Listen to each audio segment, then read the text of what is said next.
Bakit nga ba nagpapahid ng abo sa noo tuwing Ash Wednesday?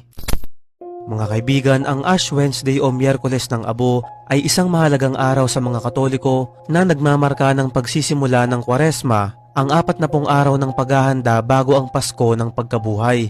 Nagmula ang tradisyong ito sa sinaunang simbahang Kristiyano noong mga unang siglo at naging opisyal na bahagi ng Catholic Church noong 11th century sa Europa, partikular na sa mga monasteryo at simbahan sa Italy at France.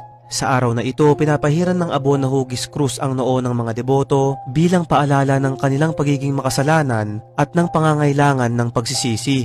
Ginagawa ito habang binibigkas ang mga salitang, "Alalahanin mong ikaw ay abo at sa abo ikaw ay babalik."